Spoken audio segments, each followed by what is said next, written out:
There he is. To my far left, it is Eddie Hearn. Nice speech at the top. I thought there was going to be more fireworks between the two fighters. There certainly were earlier in the week. What did you make of what we heard today? Yeah, I think Canelo seemed a little flat, really. I think he's done these so many times. Like, I think sometimes he actually genuinely can't be bothered. And that comes across in the body language. Take from that what you will. Is he kind of under-pumped? Or is he super focused? Like, all the analysis will be out tonight. But I think really these guys, they've come, face to face yesterday in the arrivals. There's been a lot of talk. They're ready to fight.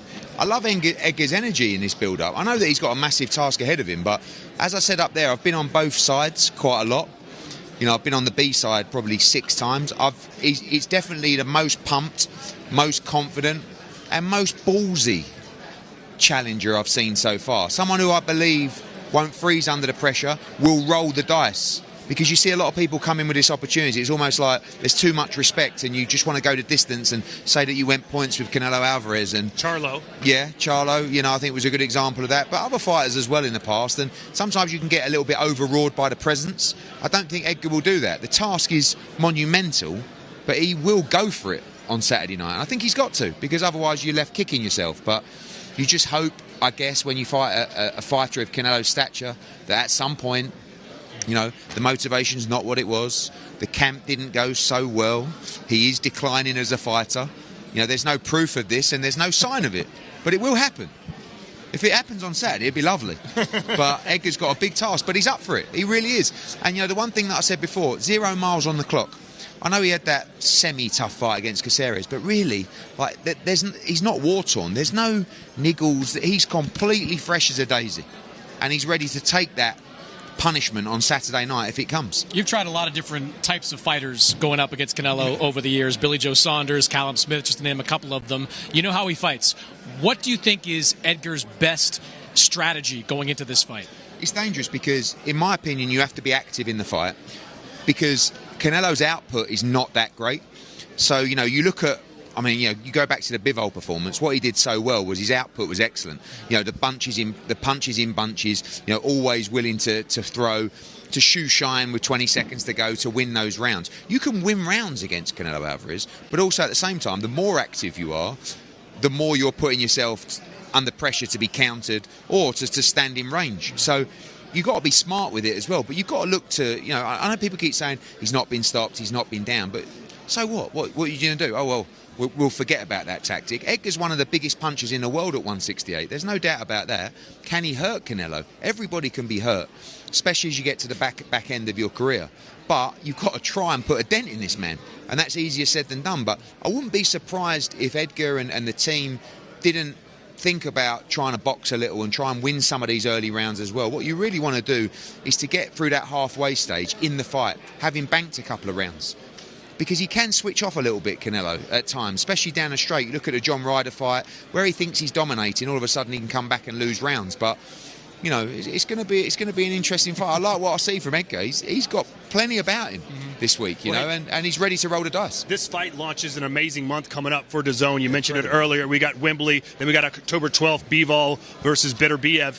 You're in the mix of all this stuff right now. Should we as boxing fans feel privileged that this is happening, or should we say this is the new norm, let's get used to it and really embrace this sport because that's how things are going to be going forward?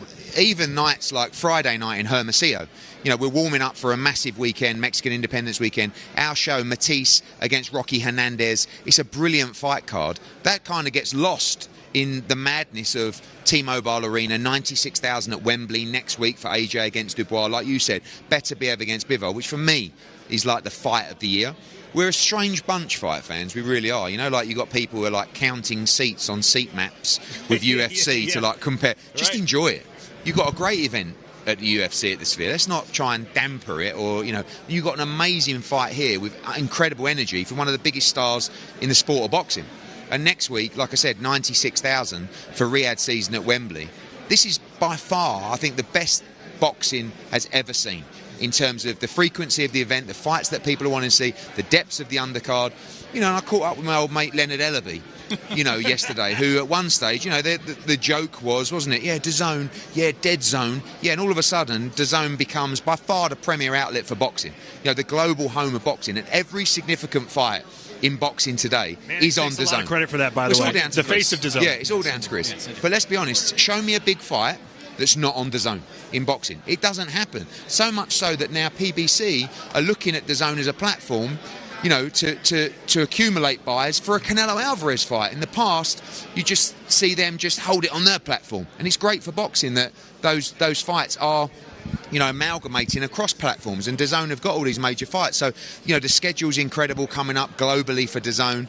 You know, the UK, we've got a big fight to be announced this week as well for November. Obviously, we've got Catchall Prograis coming up as well in October. But it's a golden time for the sport. It really is. Every fight for Anthony Joshua is important at this stage. He's trying to become a 3-time heavyweight champion, but he has lost and rebuilt twice already. How high are the stakes for him in a fight like this? Like, if it doesn't go his way, might he be unwilling to rebuild all over again? I don't know. I think that, you know, everybody coming off the Usyk defeat, everyone was talking about, you know, even when it was Franklin and Helenius, and particularly Wallin and Ngannou, oh, if Anthony loses here, oh, if he loses here. What about if he wins? You know, I think that the pressure of defeat for Anthony has always been there, but it's only on himself. Like, you know, I was with him last Friday in camp. He's pumped for this fight, you know, talking a little bit different, like, I've got to win this fight. I've got, you know, normally it's chilled. Yeah, our big fight, you know, this, he knows the importance of this fight. And we know the threat of Dubois. No one's trying to badmouth Dubois. You know, people talking about, rumours that once he hurt Joshua in sparring. He's going to. He's a huge puncher. Do you know what I mean? We don't need to undersell Dubois. We're aware of the risk. A young man that's in his prime, you know, that has got high volume, that is a big puncher. This is a very dangerous fight. But you've got two heavyweights in the form, I think, of their career right now. And, you know, I was watching some sparring back of, you know, AJ in the past, and watching some of his fights when he beat the likes of Klitschko. He was I actually realise now what a raw novice AJ was when he was fighting the likes of Klitschko. He was upright, you know, he was just all brawn. Now he's a complete all-round fighter. But it doesn't matter in a heavyweight division. You're in with a big puncher, it can change. You know, this fight could be over very early, or it could go deep. But AJ, as always, prepared for every eventuality. And this is a big fight for him personally. 3-time world heavyweight champion. That's not an accomplishment that many have achieved in the sport.